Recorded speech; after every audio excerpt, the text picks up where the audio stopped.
All right, welcome back to the deep dive. Today, we're going to be tackling something that I think a lot of you will find pretty relatable.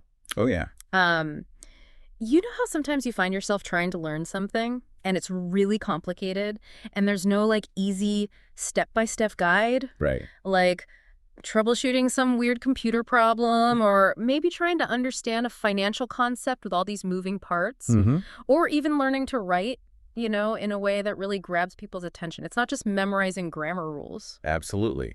And researchers actually have a name for these areas. Hmm. They call them heuristic domains. Okay, heuristic domains. Gotta love those academic terms. But seriously, they're everywhere, right? And you sent over some really interesting research about how we learn most effectively in these situations, which honestly is a pretty huge chunk of our lives. Yeah, I thought this one would resonate with our listeners. For sure. So today, our mission, should we choose to accept it, is to really unpack the research and figure out the best ways to approach learning these complex skills. Where do we even begin? Well, we're going to be diving into a paper called Example-Based Learning in Heuristic Domains, a Cognitive Load Theory Account. Quite a mouthful. Yeah, that's a title and a half. Who are the brains behind this one? It's by Renkel, Hilbert, and Schwirm.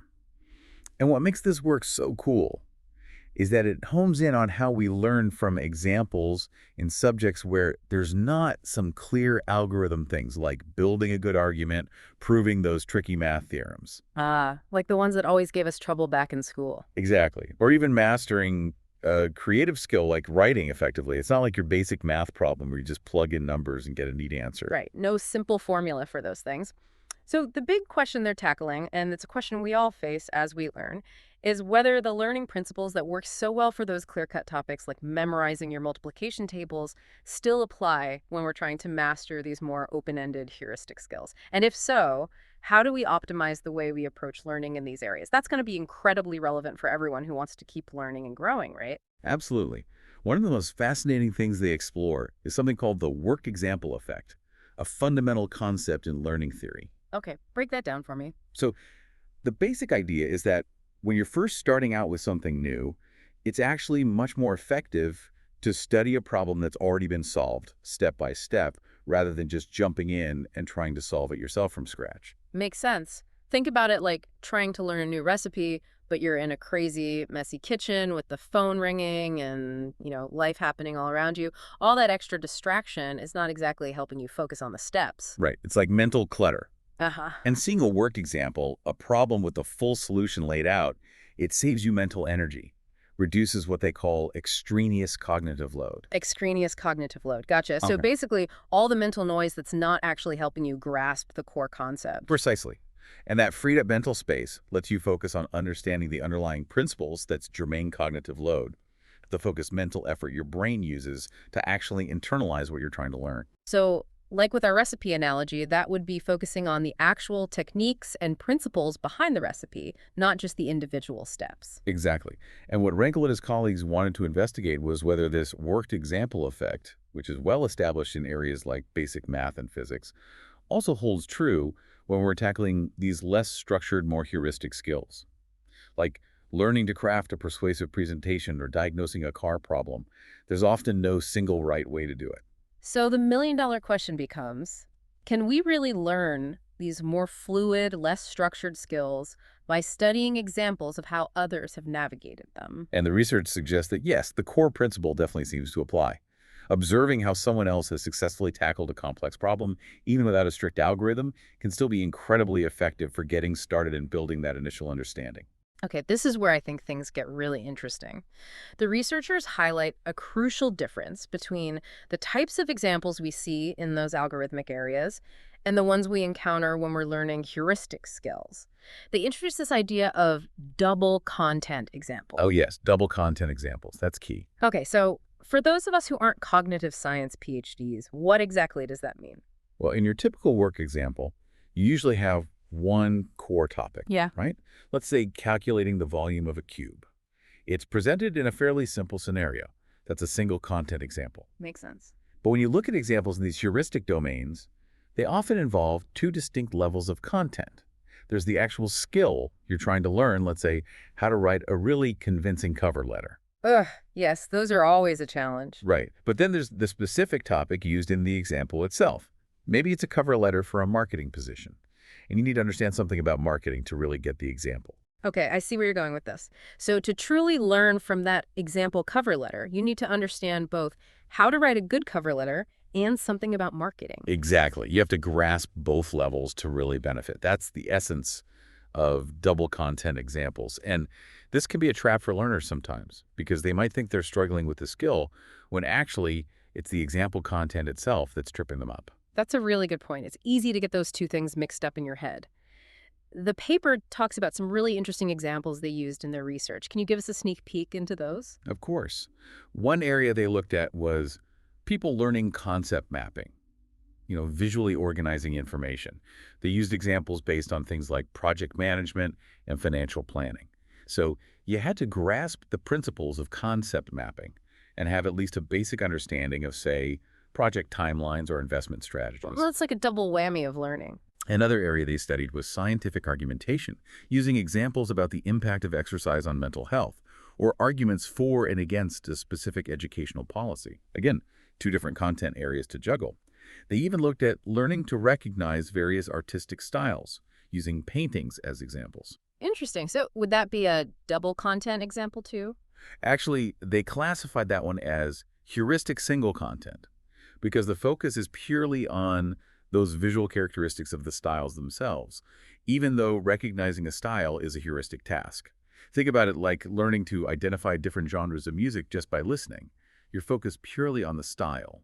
The heuristic and the actual song playing is just a vehicle for that style. It's not about the lyrics or the instruments in themselves, just the style. Okay, that makes sense. So with all this talk of double content examples, it sounds like our brains have to work a little harder, right? Managing those two levels of information. And this brings us to something that's often hailed as a super effective learning technique, self-explanation. How does that fit into this whole picture of learning from these complex examples? Self-explanation is, at its core, you, the learner, actively explaining the steps and the reasoning behind a worked example, out loud or in your head, talking yourself through it. Yeah, like why did they do this? What's the logic here? Exactly. And research has shown this leads to much deeper, more solid understanding. But the question here is, does prompting self-explanation still work when the material itself is already quite challenging, like with those double content examples?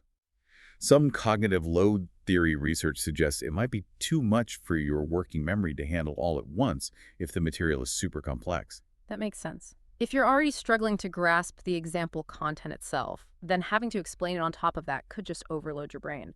So what does the research say? Is self-explanation still helpful in these complex scenarios? The research overall strongly suggests that prompting self-explanation is absolutely crucial for learning from double content examples in heuristic domains. They looked at studies on argumentation, concept mapping, even learning how to create good worked examples, and they all showed that when learners were encouraged to explain the examples to themselves, it made a big difference in their understanding.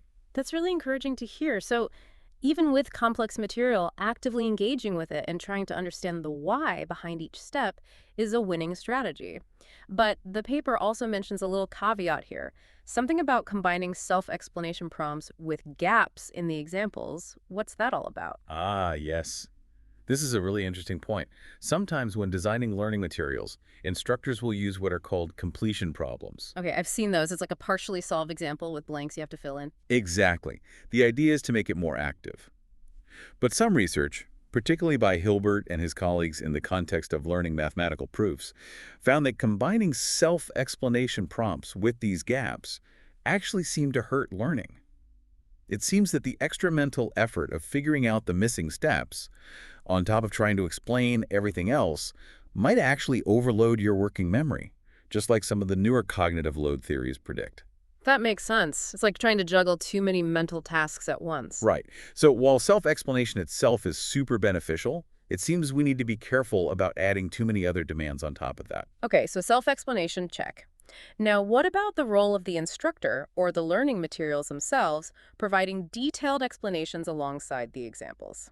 That seems like it would be super helpful, right? Especially for beginners. You would think so, right? And many of us instinctively feel that more explanation always equals better learning. Yeah, like spell it all out for me. But this is another area where the research reveals some surprising findings. While it might seem logical that those detailed instructional explanations would be particularly beneficial for novices, the research often shows that they don't actually help as much as you'd expect, Hmm. especially compared to the power of self-explanation. Really? That's so counterintuitive. If someone is laying out the reasoning for you, shouldn't that make it easier to understand? There are a couple of key reasons for this. Mhm. One is what's called the redundancy effect. If you already grasp certain parts of the example, the instructional explanations might just be repeating stuff you've already figured out. It's adding unnecessary extraneous load. Ah, so it's like mental clutter again. Exactly.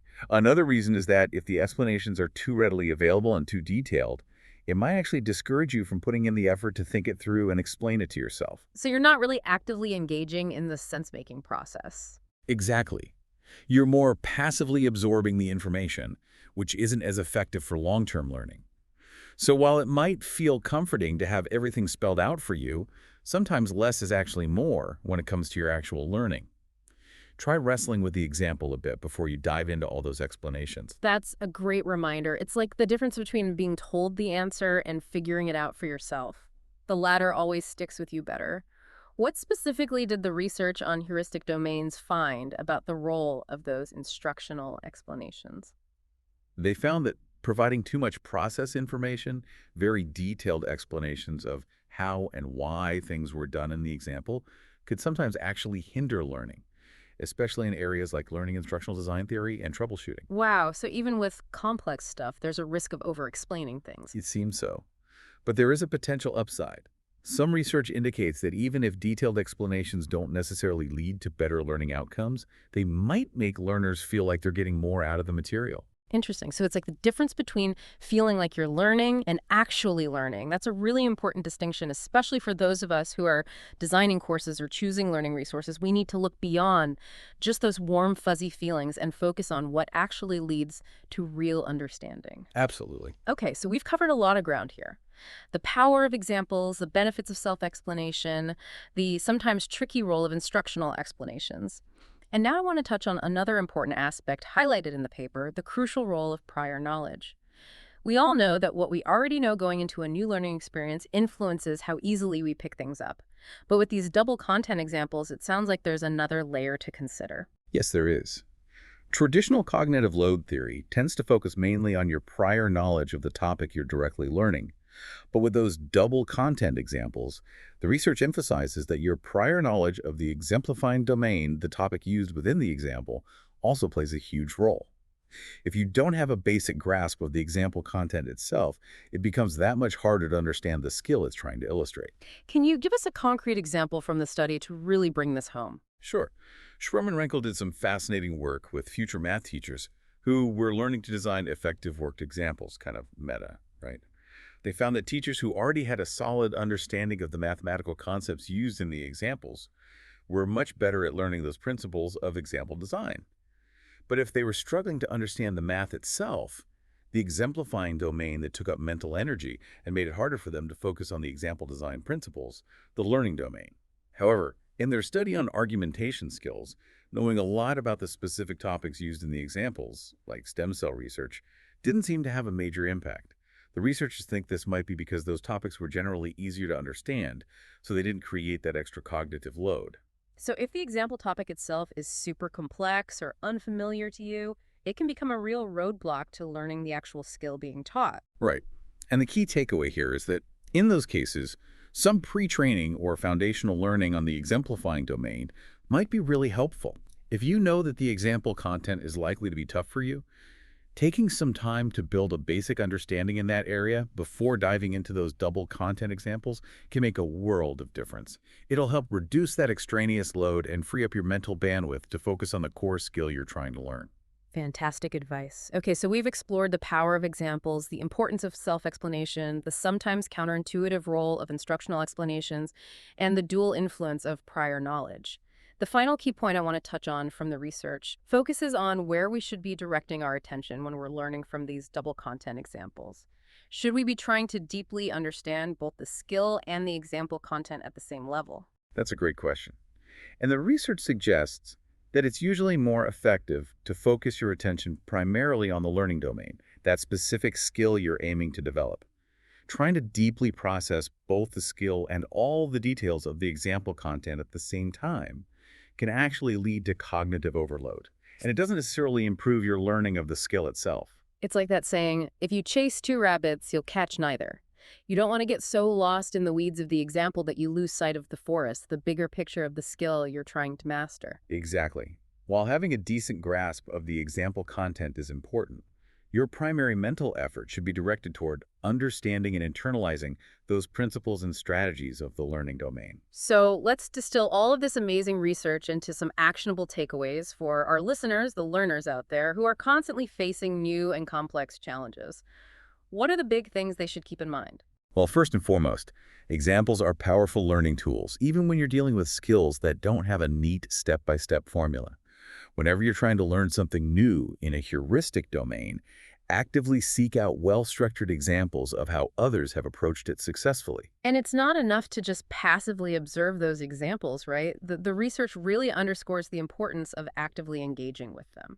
Absolutely. Don't just skim through an example. Really make an effort to explain to yourself why each step or element is there and how it contributes to the overall goal or principle you're learning. That self-explanation process is crucial for deep understanding. And it sounds like we also need to be aware of our own existing knowledge. If you find yourself struggling to even understand the examples themselves, that might be a sign that you need to build some foundational knowledge in that specific area first. Exactly. Don't be afraid to take a step back and get familiar with the exemplifying domain if it's proving to be a stumbling block. And while those detailed explanations might feel comforting, remember that your own active thinking and sense-making are ultimately what lead to lasting learning. Don't be afraid to wrestle with the material a bit. Such great advice. This research really highlights that even in those seemingly messy, unstructured areas of learning, there are effective ways to guide our understanding and make real progress. So here's a thought-provoking question for our listeners. Could actively seeking out and then really dissecting examples in your specific field of interest be a much more powerful learning strategy than you're currently using? What would that look like for you in your everyday life with the things you're trying to learn? That's something worth reflecting on. And keep in mind, we've just dipped our toes into the vast ocean of cognitive load theory and example-based learning. There's a whole world of research out there on how we learn best. What other learning strategies are you curious about? What complex domains are you grappling with right now? Let us know. Your questions might inspire our next deep dive. Always love hearing from you all. Until next time, happy learning. Happy learning.